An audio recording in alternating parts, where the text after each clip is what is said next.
यूं ही आँखों में दरिया है, यूं ही मन में समुंदर है।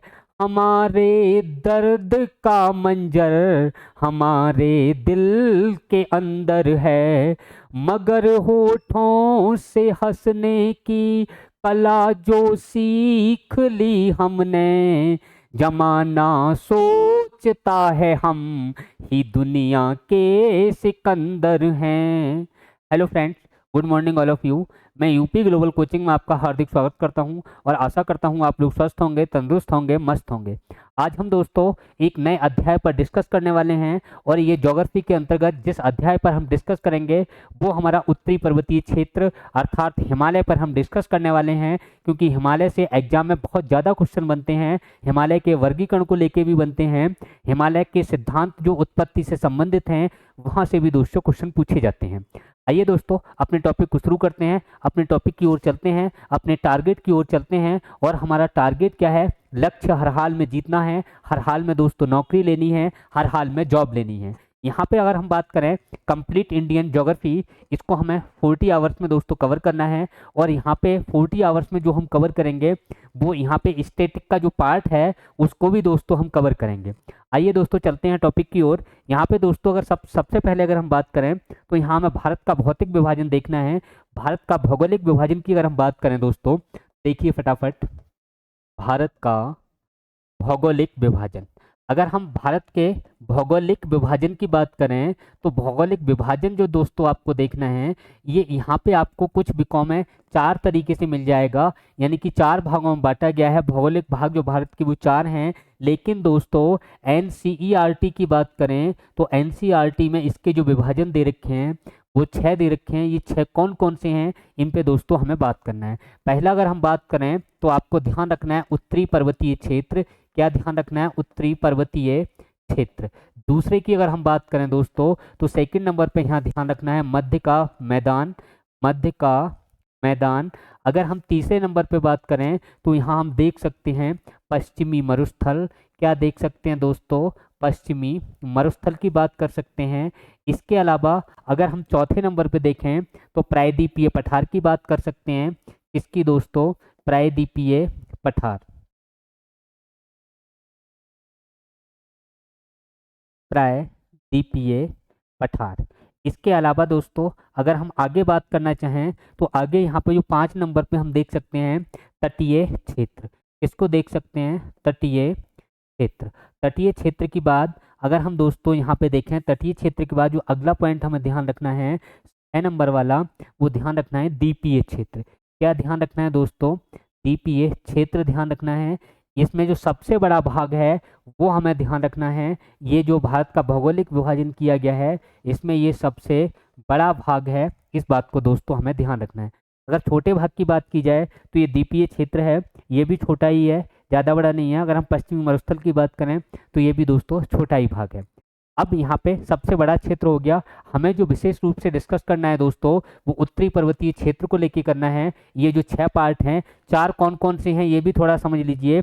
ये तटीय प्रदेश हैं और जो द्वीपीय क्षेत्र है इसको मिला के 1 कर दिया है, तो 1 यहाँ से कम हो जाता है दोस्तों। और मध्य का विशाल मैदान और पश्चिमी मरुस्थल है, इसको मिला के शामिल 1 कर दिया है, 1 यहाँ से कम हो जाता है दोस्तों। कितने रह जाते हैं? 4 रह जाते हैं। सामान्यतः अगर विभाजन पूछा जाए तो सामान्यतः दोस्तों हम कितना बता सकते हैं? सामान्यतः 4 वर्गों में बांटा है, 4 भागों में बांटा है। और अगर दोस्तों आपसे पूछा जाए यहाँ पे एनसीईआरटी के अकॉर्डिंग तो इसके 6 भाग किए गए हैं।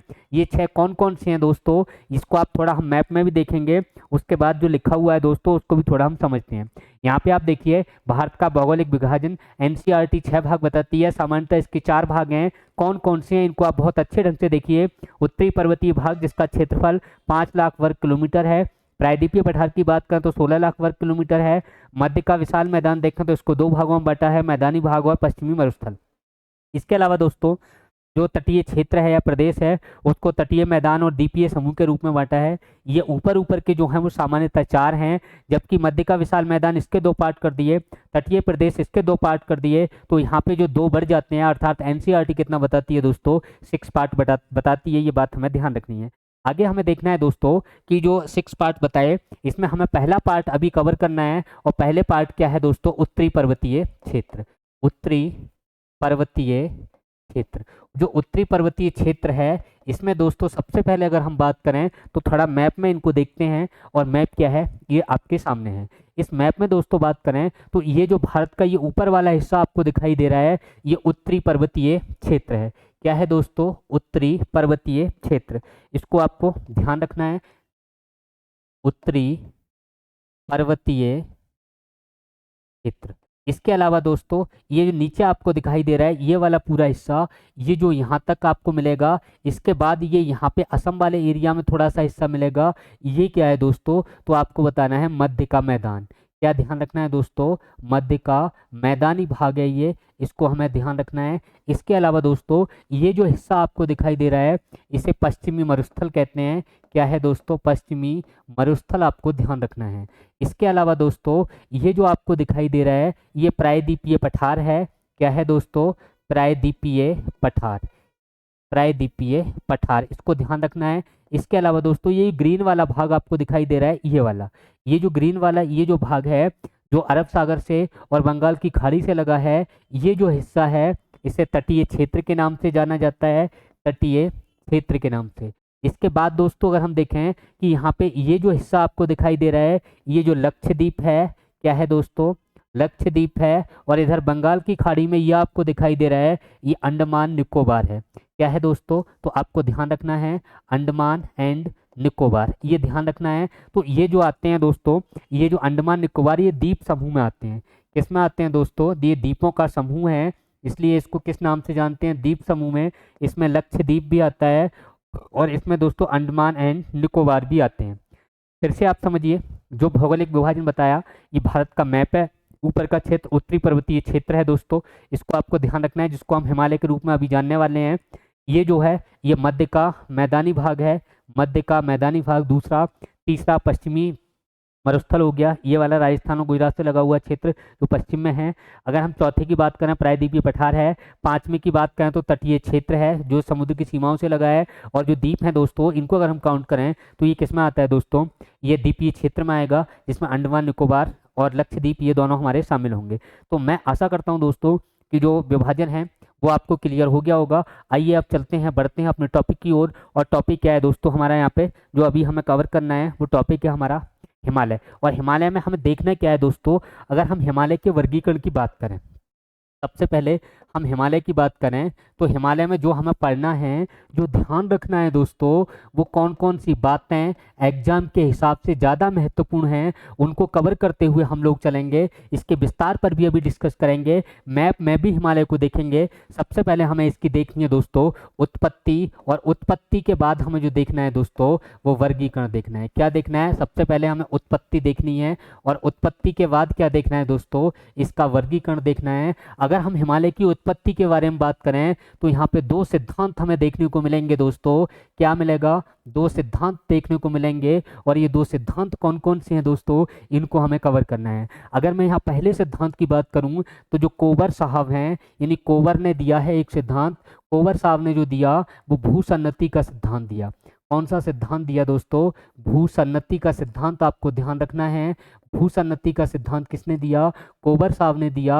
और एक सिद्धांत और है जो हैरी हैंस ने दिया है दोस्तों, किसने दिया, हैरी हैंस ने दिया है। और हैरी हैंस ने जो सिद्धांत दिया है ये प्लेट विवर्तनी सिद्धांत है, प्लेट विवर्तनी सिद्धांत, विवर्तनी सिद्धांत। अब देखो ये दोनों सिद्धांत कहते क्या हैं। ये जो कोबर साहब हैं इनका जो भूसन्नति वाला सिद्धांत है उसका मैं डायग्राम बना रहा हूँ दोस्तों, उसको आप बड़े प्यार से समझना, बहुत अच्छे से आपको समझ में आएगा। अगर मैं यहाँ पे ये बात करूँ, इन्होंने ये कहा कोबर साहब ने कि ये जो स्थल आकृति है इसका मैं ए हिस्सा मान लूँ, ये बी हिस्सा मान लूँ, ये जो प्लेट है पूरी एक ही है, और इसमें दोस्तों बहुत सारी नदियाँ यहाँ से बहती हैं, बहुत सारी नदियाँ यहाँ से बहती हैं। और दोस्तों जब ये नदियाँ इधर उधर से आएंगी और यहाँ नदियाँ जब बहेंगी तो क्या होगा दोस्तों, नदियाँ अपने साथ सेंडिमेंट लेके आती हैं, अवसाद लेके आती हैं। और ये अवसाद यहाँ तली में क्या होंगे, धीरे धीरे दोस्तों जमा होने लगेंगे। और ये अवसाद जैसे ही जमा होंगे तो ये जो तली है इसमें नीचे को दबाव पड़ेगा। और इसमें जब दबाव पड़ेगा तो हुआ क्या कि दबाव पड़ने से ये वाला जो हिस्सा था वो नीचे को दब गया, और ये दोनों हिस्सा दोस्तों ए और बी पॉइंट ऊपर उठ के आ गए। और यहाँ पे जो अवसाद थे ये ऊपर अवसाद इस तरीके से निकल गए,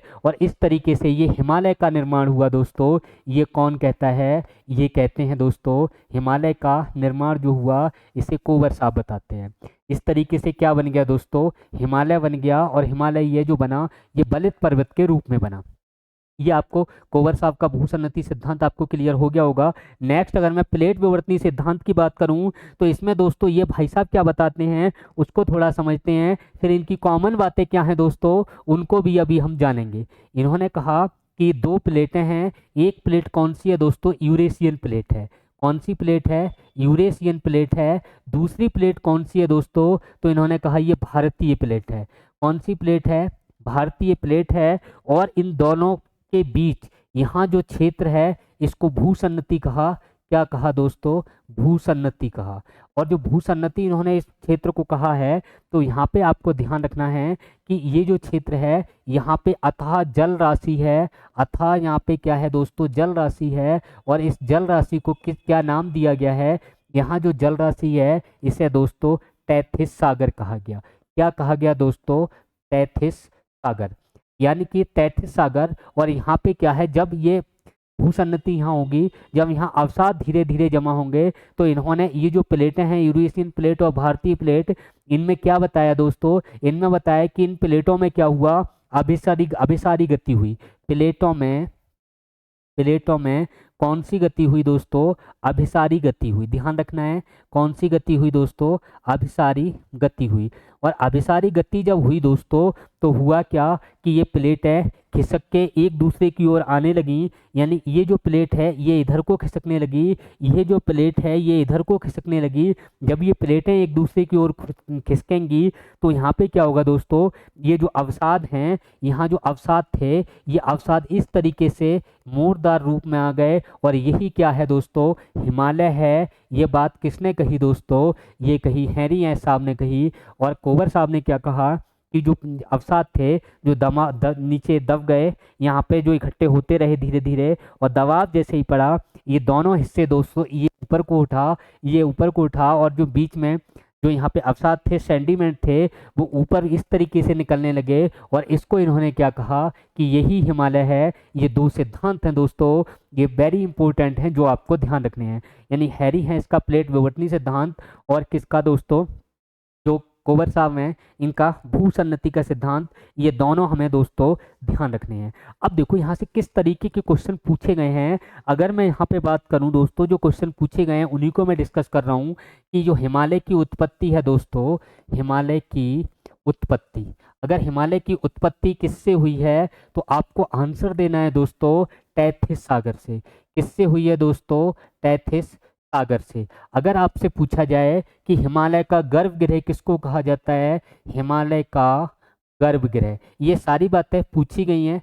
गर्भगृह अगर पूछा जाए तो आंसर क्या होगा, तैथिस सागर। अगला पॉइंट सुनिए दोस्तों, हिमालय का पालनहार किसको कहा जाता है, तो हिमालय का पालनहार की बात करें तो पालनहार भी किसको कहा जाता है दोस्तों, तैथिस सागर को। कौन सी गति हुई दोस्तों, अभिसारी गति हुई। और यहाँ जो निर्माण हुआ वो किससे हुआ, अवसादों से हुआ। इसलिए जो चट्टान यहाँ हिमालय में मिलेगी, हिमालय पर जो चट्टान मिलेगी, चट्टान, तो ये कौन सी चट्टानें होंगी दोस्तों, तो आपको अवसादी चट्टान बतानी है। क्या बतानी है, अवसादी चट्टान। और ये जो हिमालय की उत्पत्ति है, दुनिया भर के जितने भी पर्वतों की उत्पत्ति हुई है वो 3 कालखंडों में हुई है। और उन 3 कालखंडों को दोस्तों अभी हम डिस्कस करेंगे। अगर हम कालखंडों की बात करें तो यहाँ पे देखिए, दुनिया के जितने भी पर्वत हैं तो पर्वत 3 कालखंडों में इनकी उत्पत्ति होती है पर्वतों की। एक आपको ध्यान रखना है प्री कैम्ब्रियन काल, प्री कैम्ब्रियन काल, कैम्ब्रियन काल। दूसरा आपको ध्यान रखना है यहाँ पे डेविडियन काल, डेविडियन डेविडियन काल। इसके बाद देखें दोस्तों तो आपको बताना है यहाँ पे यानी कि टर्सरी काल। कौन सा? टर्सरी काल। अब देखो, यानी कि जितने भी पुराने पर्वत हैं, विश्व की प्राचीन पर्वत श्रृंखलाएं, विश्व की जो प्राचीन पर्वत श्रृंखलाएं हैं वो किस काल की हैं? विश्व की प्राचीन पर्वत श्रृंखलाएं। तो प्राचीन पर्वत हैं जितने भी, ये कौन से काल के हैं? प्री कैम्ब्रियन काल के हैं। और अगर टर्सरी काल के पूछे जाएं तो इसमें दोस्तों विश्व के नवीन पर्वत आते हैं। कौन से आते हैं? विश्व के नवीन पर्वत इसमें शामिल होते हैं। ये बात आपको ध्यान रखनी है। दूसरी बात ये ध्यान रखनी है, अगर यहाँ पे बात करें हम, विश्व के नवीन पर्वत हो गए। अगर आपसे पूछा जाए कि दुनिया की सबसे ज़्यादा ऊंची चोटियाँ किस काल की हैं, तो आंसर क्या होगा? टर्सरी काल की हैं। और टर्सरी काल जो है उसमें उत्थान अभी भी जारी है। ये अभी मैंने आपको बताया था कि जो प्लेटें हैं, हेनी हैश ने जो बताया कि अभिसारी गति हुई, तो अभिसारी गति आज की डेट में दोस्तों जो यूरेशियन और भारतीय प्लेट है आज भी जारी है। अभी हिमालय की ऊंचाई और बढ़ेगी। कैसे दोस्तों? आपने सुना होगा कि जो सबसे ऊंची चोटी है विश्व की, माउंट एवरेस्ट है, जिसकी ऊंचाई पहले किताबों में कितनी आती थी दोस्तों? 8,848 मीटर आती थी और आज की डेट में 8,850 मीटर है। तो आज की डेट में नवीन जो किताबें आई उनमें 2 मीटर ये जो ऊंचाई है वो हिमालय उसकी एवरेस्ट की वो दोस्तों बढ़ चुकी है। यानी कहने का मतलब मेरा ये है कि जो प्लेटें हैं, यूरेशियन प्लेट और भारतीय प्लेट, इनमें अभिसारी गति आज की डेट में जारी है और अभी हिमालय की ऊंचाई और भी बढ़ेगी, ऐसी संभावना है दोस्तों। ये बात आप ध्यान रखना। तो जितने भी दुनिया के नवीन पर्वत हैं वो किस काल के हैं? टर्सरी काल के हैं। और टर्सरी जो काल है दोस्तों, ये किस महाकाल के अंतर्गत आता है? महाकाल खंड का भाग है। तो महाकाल खंड की बात करें तो ये जो टर्सरी काल है ये साइनोजोइक का भाग है। किसका दोस्तों? साइनोजोइक कालखंड। जो एक कालखंड, साइनोजोइक कालखंड है, इसका भाग है। और हिमालय की उत्पत्ति जो हुई वो दोस्तों लगभग जो 7 करोड़ वर्ष हैं इनमें लगभग हिमालय की उत्पत्ति हो पाई है। तो ये भी बात आपको ध्यान रखनी है। अब दोस्तों यहाँ से और कुछ क्वेश्चन बनते हैं कि अगर आपसे पूछा जाए विश्व का सर्वाधिक प्राचीन पर्वत या विश्व के सर्वाधिक नवीन पर्वत, ऐसा ऑप्शन आया है और इस तरीके के क्वेश्चन पूछे गए हैं। आइए दोस्तों इनको कवर करते हैं। विश्व का सबसे प्राचीन अगर पर्वत पूछी जाए, सबसे प्राचीन, सबसे प्राचीन, तो सबसे प्राचीन जो होगा वो पहली बात तो किस कालखंड का होगा? तो आंसर देना है प्री कैम्ब्रियन काल का होगा।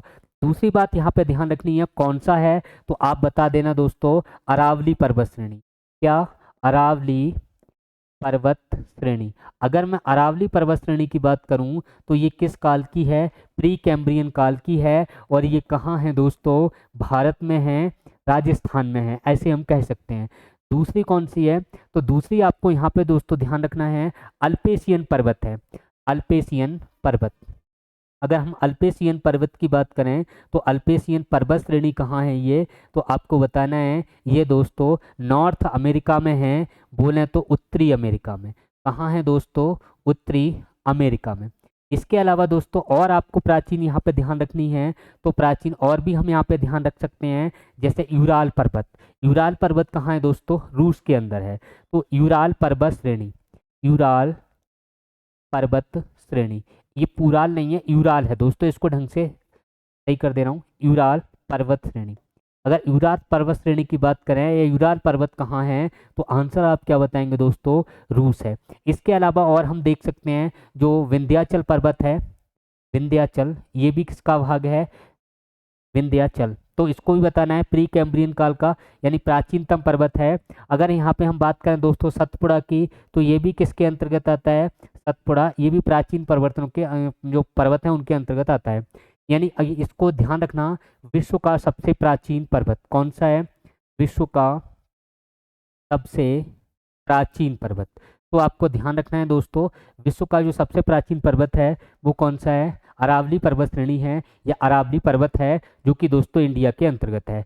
जो क्वेश्चन जो आए हैं दोस्तों वो इस तरीके से आए हैं कि आपको ऑप्शन दे दिए ABCD और उनमें एक प्राचीन पर्वत दे दिया, बाकी नवीन दे दिए, पूछ लिया कि इसमें कौन सा प्राचीन पर्वत है। या इसका रिवर्स भी आ सकता है, हो सकता है कि उसमें आपको 3 प्राचीन पर्वत दे दिए और एक नवीन पर्वत दे दिया और आपसे पूछ लिया कि इनमें नवीन पर्वत कौन सा है। दोनों ही तरीके से क्वेश्चन पूछा गया है, दोनों ही तरीके से दोस्तों आपको आना चाहिए।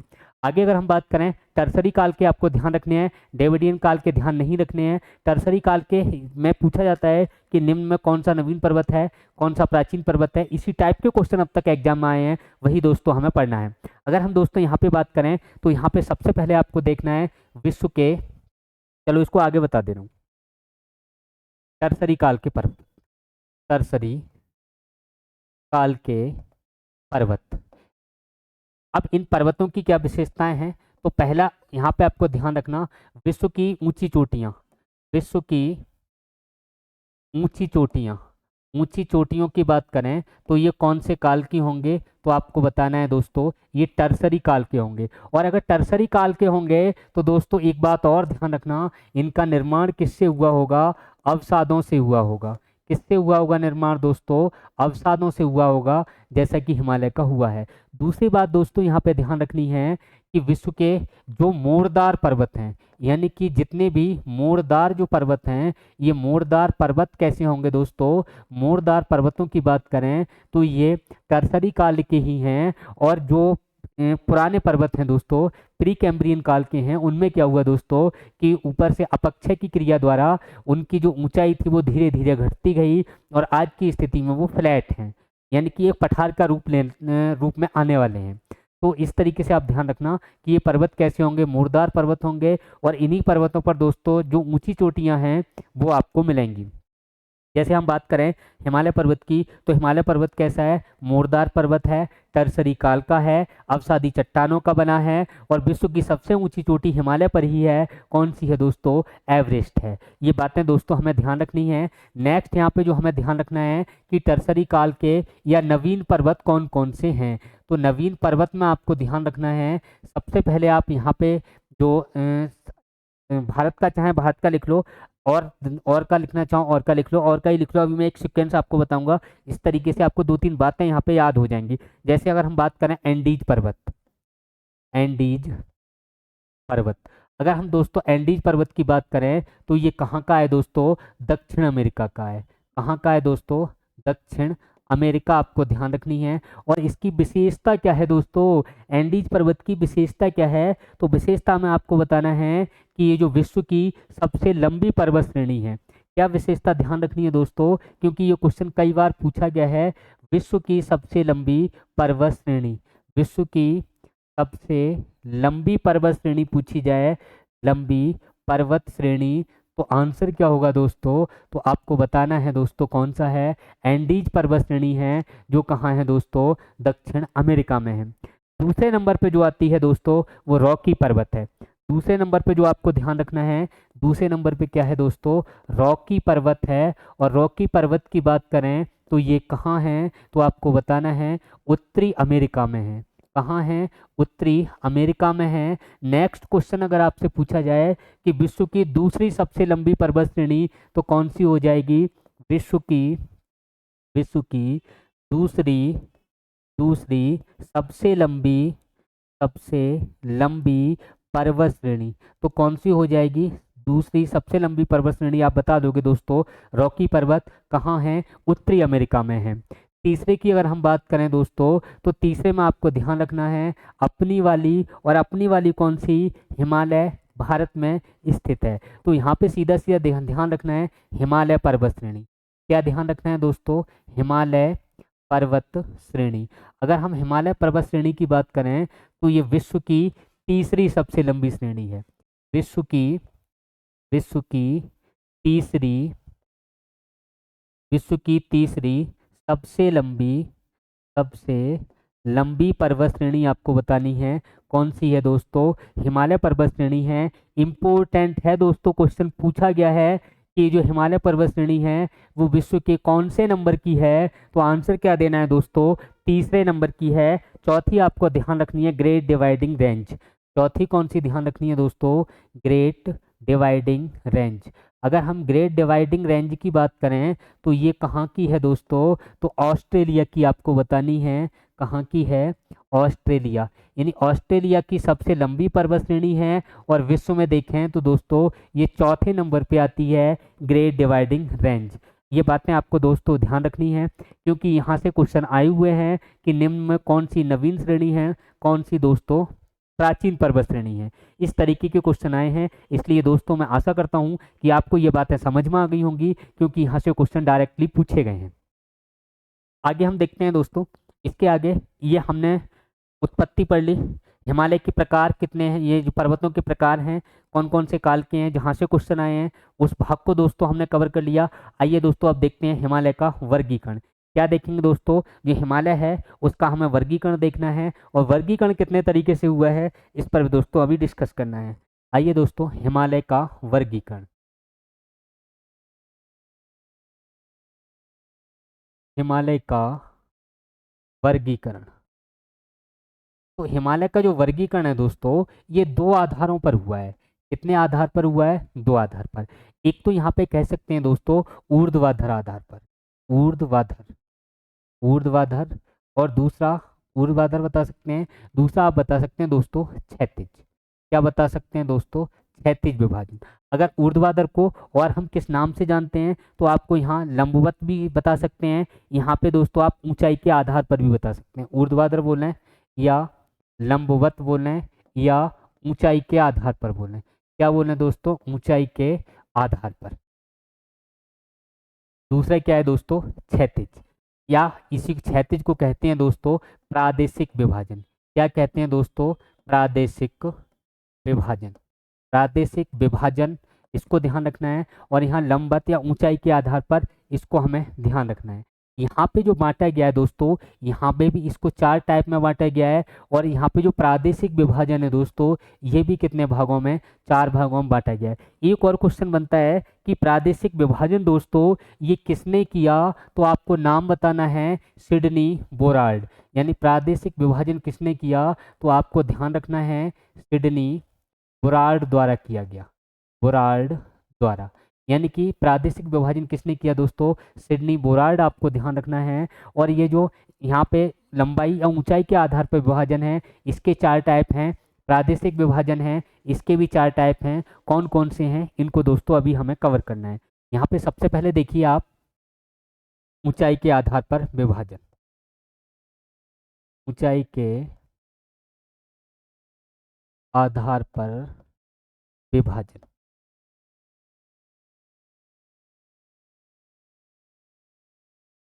कितने भाग हैं? चार। कौन कौन से हैं दोस्तों, उसको हम अभी कवर करना है। देखिए फटाफट, इसमें अगर हम देखें ऊंचाई के आधार पर, तो पहला आपको ध्यान रखना है ट्रांस हिमालय। कौन सा है दोस्तों? ट्रांस हिमालय,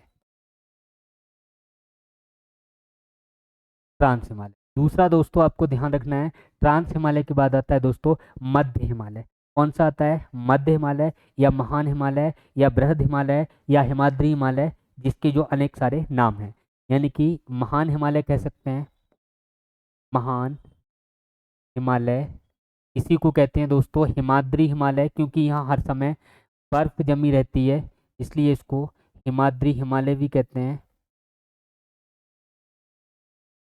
महान हिमालय, हिमाद्री हिमालय, सबसे ज़्यादा इसकी ऊंचाई है, ये ध्यान रखना है। और इसको विशाल हिमालय या वृहद हिमालय के नाम से भी जानते हैं। किसके नाम से? विशाल हिमालय, विशाल हिमालय, या फिर इसको बृहद हिमालय। किस नाम से जानते हैं? बृहद हिमालय। ये इसके जो नाम है, ये दूसरा टाइप है। तीसरे की अगर हम बात करें तो तीसरा कौन सा है दोस्तों? तीसरा आप लघु हिमालय, निम्न हिमालय, या फिर इसको हिमाचल हिमालय के नाम से भी दोस्तों जानते हैं। तो आप ध्यान रखना, तीसरा कौन सा है? लघु हिमालय, या फिर निम्न हिमालय, या फिर इसको लघु हो गया, निम्न हो गया, हिमाचल हिमालय भी इसको कहते हैं। क्या कहते हैं दोस्तों? हिमाचल हिमालय, लघु, निम्न, मध्य, या फिर हिमाचल हिमालय। क्योंकि ये जो नाम अगर दोस्तों गड़बड़ हो जाते हैं तो बड़ी दिक्कत सी आती है। अभी मैं आपको डिटेल में इसमें बताऊंगा। हिमाचल हिमालय, यहाँ से क्वेश्चन क्या पूछे गए हैं उन पर अभी मैं डिस्कस करूंगा दोस्तों। और चौथा देखना है वाह्य या शिवालिक हिमालय, वाह्य या शिवालिक हिमालय। क्या ध्यान रखना है, वाह्य या शिवालिक हिमालय। इसके बाद हिमालय का हिस्सा नहीं है, फिर आ जाएगा नीचे दोस्तों मैदानी भाग। क्या आ जाएगा, मैदानी भाग आ जाएगा, मैदानी क्षेत्र आ जाएगा। अब देखो दोस्तों क्वेश्चन किस तरीके से पूछे गए हैं। ये जो ट्रांस हिमालय है, अभी मैं मैप में आपको दिखाऊंगा, इस ट्रांस हिमालय को महान हिमालय से कौन सी लाइन अलग करती है। तो आपको बताना है कि ट्रांस हिमालय को महान हिमालय से जो लाइन अलग करती है इसका नाम है ITCZ, Indo Tsangpo suture zone, Tsangpo suture zone. कौन सी लाइन अलग करती है, यानी इंडियन तिब्बत, यहाँ पे सचर जोन। बात समझ में आई, यानी कि ट्रांस हिमालय को महान हिमालय से अलग करने वाली जो लाइन है वो कौन सी है, ITCZ है, इंडो सांपो सचर जोन, जो कि महान हिमालय को ट्रांस हिमालय से अलग करती है। नेक्स्ट क्वेश्चन बनता है दोस्तों कि जो महान हिमालय है, महान हिमालय को लघु हिमालय से अलग करने वाली लाइन कौन सी है, कौन सी सीमा है। तो यहाँ पे आपको बताना है दोस्तों, क्या बताना है दोस्तों, MCT। कौन है दोस्तों, MCT, मेन सेंट्रल थ्रस्ट। क्या बताना है, मेन सेंट्रल थ्रस्ट। क्या ध्यान रखना है दोस्तों, मेन सेंट्रल थ्रस्ट, थ्रस्ट ध्यान रख सकते हैं, मेन सेंट्रल थ्रस्ट। क्या बनेगा यहाँ, गड़बड़, thrust, main central thrust, MCT, या THRUST लिख सकते हैं, मेन सेंट्रल थ्रस्ट। अब यहाँ से जो क्वेश्चन बनता है वो यही बनेगा दोस्तों कि महान हिमालय को लघु हिमालय से अलग करने वाली सीमा रेखा कौन सी है। तो MCT, मेन सेंट्रल थ्रस्ट आपको दोस्तों ध्यान रखना है।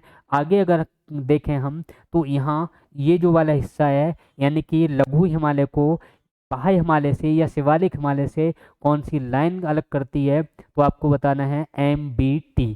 क्या बताना है दोस्तों, MBT। MBT क्या है, मैन बाउंड्री थ्रस्ट। ध्यान रखना है, क्या ध्यान रखना है, man boundary thrust, man boundary thrust, man boundary, man boundary thrust आपको ध्यान रखना है। कौन सी है, मैन बाउंड्री थ्रस्ट आपको ध्यान रखना है। अगर आपसे पूछा जाए वाह्य हिमालय को मैदानी भाग से कौन सी लाइन अलग करती है, तो यहाँ दोस्तों जो अलग करने वाली है वो HFF। कौन सी है, HFF, यानी हिमालय फ्रंटल फॉल्ट। ध्यान रखना है, Himalayan, Himalayan frontal, frontal fault.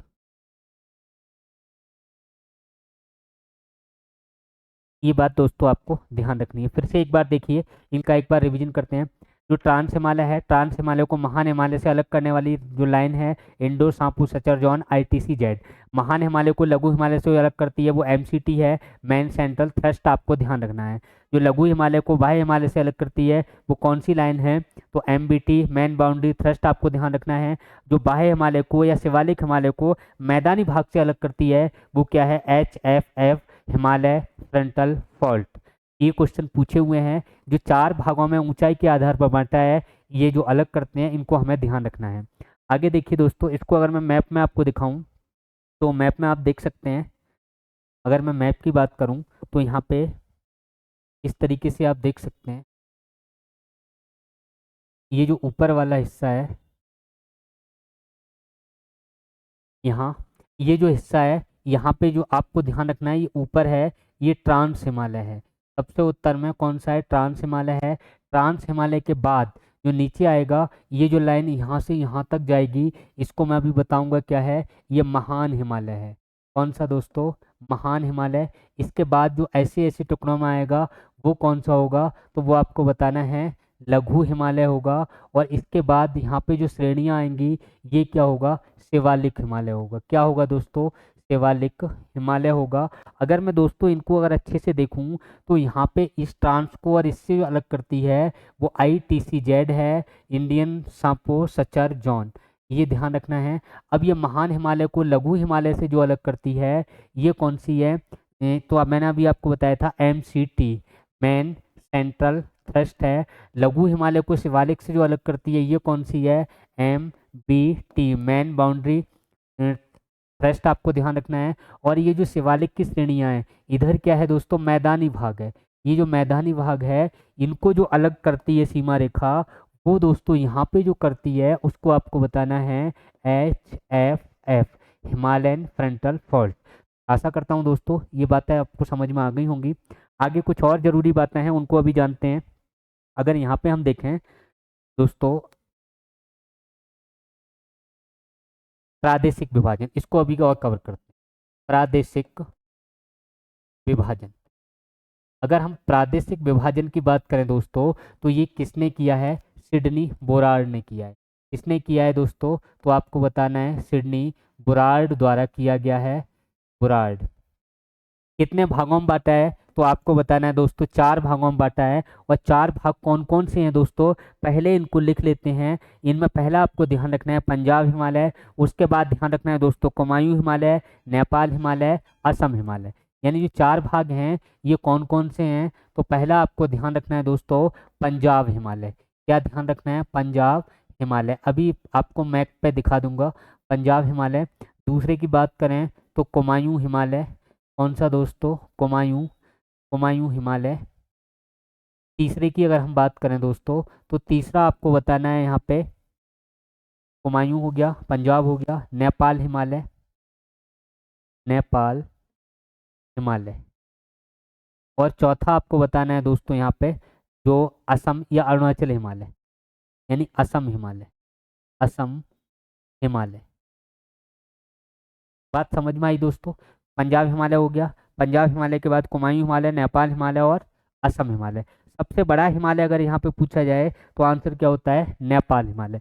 यानी सबसे बड़ा हिमालय का जो हिस्सा है प्रादेशिक विभाजन के आधार पर वो कौन सा होगा, नेपाल हिमालय सबसे बड़ा।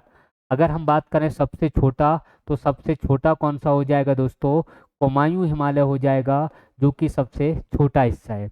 ये बातें आपको ध्यान रखनी है। कौन सा कहाँ तक है इसको देख लेते हैं। पंजाब हिमालय है ये सिंधु नदी के, सिंधु, आपको ध्यान रखना है सिंधु व सतलज के बीच का क्षेत्र, सतलज के बीच का क्षेत्र। अगर हम कुमायूं हिमालय की बात करें तो ये सतलज और काली नदी के बीच का क्षेत्र।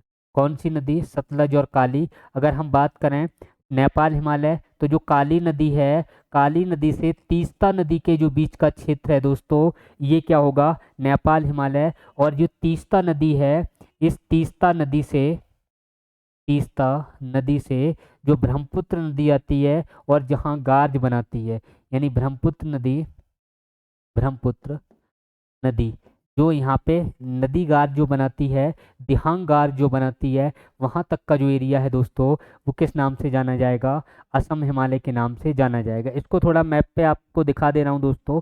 अगर मैं मैप की बात करूँ तो थोड़ा यहाँ पे आप समझ लीजिए, क्लियरिटी हो जाएगी, अच्छे से आपको समझ में आ जाएगा। यहाँ पे दोस्तों देखिए ये जो हिस्सा है, यहाँ पे अगर मैं आपको समझाऊं तो यहाँ जो 2-3 बातें आपको ध्यान रखनी है कि प्रादेशिक विभाजन किस तरीके से हुआ, ऊंचाई के आधार पर किस तरीके से हुआ, और हमें जो देखना है वो किस आधार पे दोस्तों देखना है, उस पर हमें डिस्कस करना है।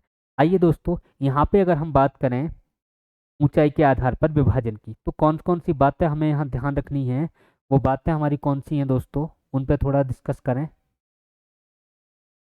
देखिए ये जो भारत है हमारा,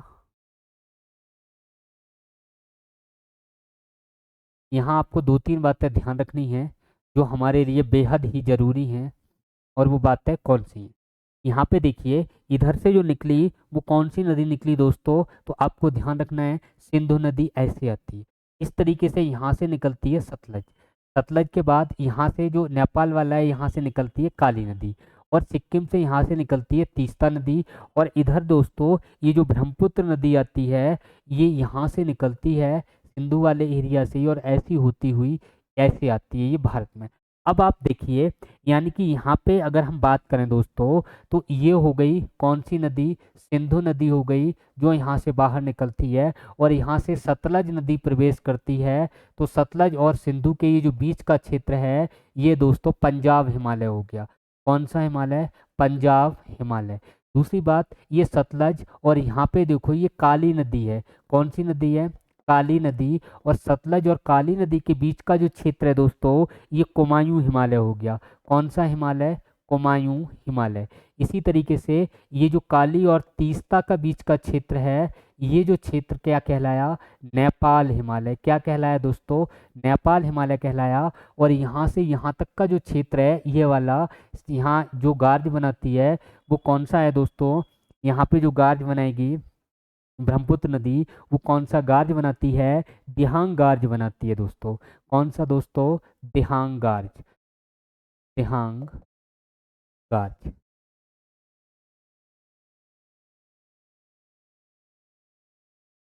दिहांग गार्ज। ये दिहांग गार्ज से लेके ये यहाँ पे कौन सी नदी बना रही है, सिंधु नदी। तो ये जो क्षेत्र है इसको हम असम हिमालय के नाम से जानते हैं। किस नाम से दोस्तों, असम हिमालय के नाम से जानते हैं। इसमें सबसे बड़ा जो मैंने बताया वो नेपाल हिमालय है, ये सबसे बड़ा है। कुमायूं हिमालय है, सबसे छोटा है। पंजाब हिमालय है। इनको भी दोस्तों हमें ध्यान रखना है किसकी कितनी लंबाई चौड़ाई है उस पर दोस्तों हम डिस्कस करेंगे। आज इस क्लास को दोस्तों यही रोकते हैं और हम कल फिर से मिलते हैं हिमालय पर विस्तार से चर्चा करने के लिए। आज हिमालय से संबंधित जो बातें थी वो लगभग दोस्तों हमारी कंप्लीट हो गई। कल हिमालय का वर्गीकरण हम सीधा सीधा पढ़ेंगे। तब तक के लिए दोस्तों थैंक यू। जय हिंद, जय भारत, धन्यवाद।